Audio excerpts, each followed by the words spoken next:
We're going to be pounding the pavement. We're going to be cruising all over the Des Moines Metro, and we're going to go through different developments, telling you who's building in them, what's going on inside those developments, and what might be to come in our new series called Developing Des Moines and Beyond. So make sure you tune in every week. We're bringing you a different development and what's happening. Today's trip brings us to Altoona, Iowa.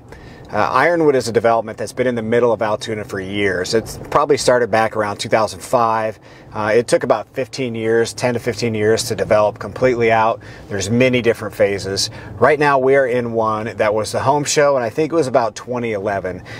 We had Hutchinson build a house out here. We had Tyler Homes build a house, Clarity Construction, a number of different builders like they always do in the Des Moines Home Show, but it was a success.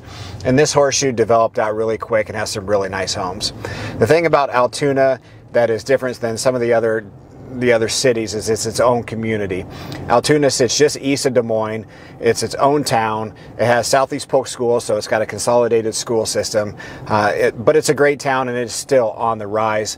It is a great community also because it does have a casino. So a lot of the city municipalities and the different options that you have in Altoona for government buildings and schools and parks and trails are funded heavily by that casino. Next, we're going to go through Clay Estates. Clay Estates was also probably really took off back in 2010, 2011. It was built around Clay Elementary. So Clay Estates was one of those developments that was originated in about 2008 and 9, kind of when things were still pretty tough. But it really took off in about 2010, 2011. Some of the builders that you saw here, Berkey Home Builders built the majority of the houses in the original Clay Estates. You saw Ron's Homes built quite a few houses out here. And more recently, you see Jerry's Homes. They finished out Clay Estates.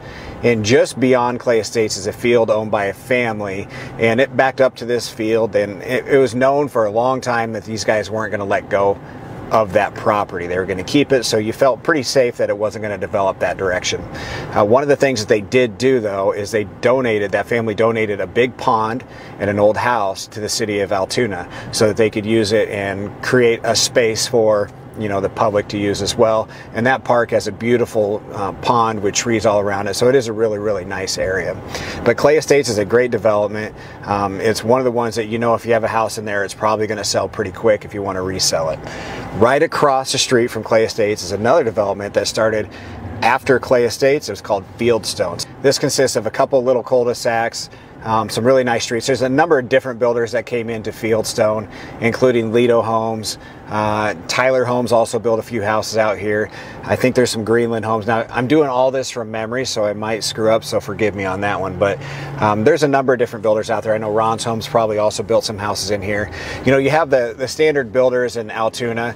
Like I said, Altoona is more of a community, so the builders that you hear here are kind of the staples. They don't build as much throughout all of Des Moines, although they probably do, but not quite as much. You've got some of the ones that I've mentioned, like Ron's Homes, Berkey Home Builders.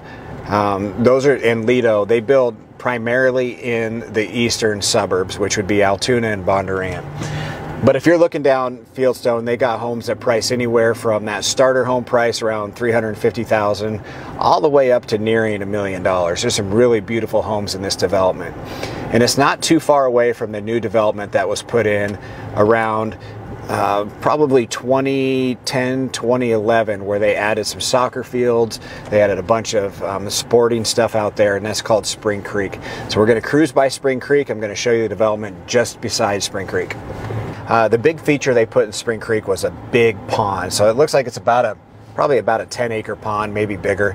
But Spring Creek was developed by Stubbs & Sons, and I believe one of the Moultons. They developed it out. The land was sold lot by lot, and the people who picked up the majority of them was D.R. Horton and Destiny. They were the two main ones. Stubbs & Sons also is one of those builders that's known locally in the Altoona area. I think that's where they're from. And then you also have a number of different ones that fill in, like the Berkey Home Builders, the Ron's Homes, just a number of different builders that have sprinkled in throughout this development.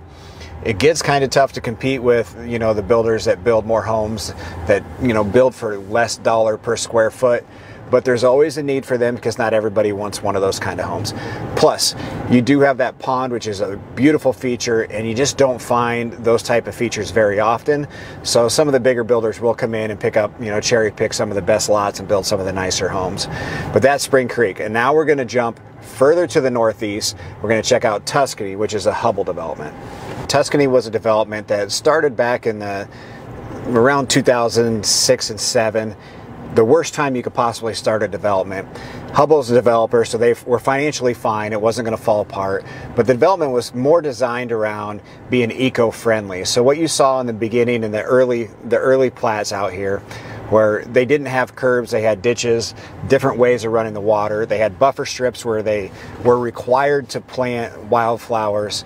So you have a different look out here in the original plats. As they grew away from that, then you started to see the sidewalks again. You started to see the, you know, the curbs and all that kind of stuff. But the hard part about these types of developments, you have to be patient because it takes a while for the wildflowers to grow properly and for, you know, the trees to grow up a little bit. But once they do, it's a really sharp neighborhood.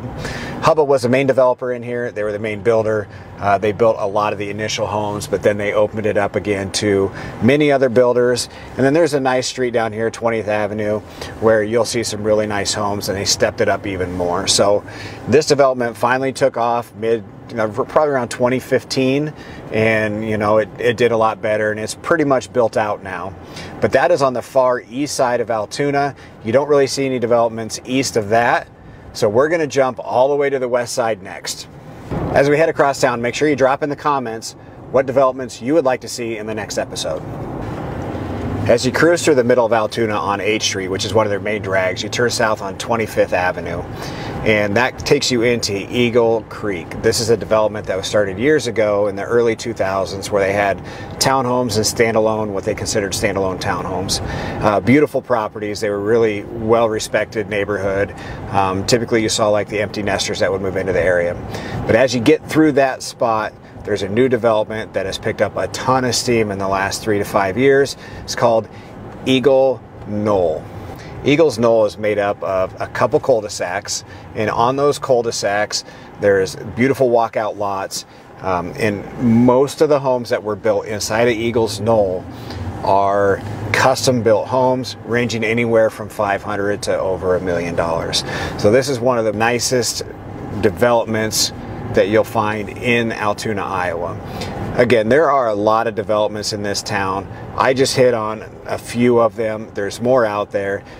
There's a lot more information than what I gave you today. So if you want more information on Altoona, different developments, make sure you reach out to me and I can get you whatever information that you need. But just from the broad perspective, that's a quick overview of Altoona and the developments. Make sure you come back next week. And if you want to see a specific one right now, go to the comments and tell me which ones you want to see on the next episode, and I will do my best to get it to you. But I appreciate you joining, and we'll see you on the next tour.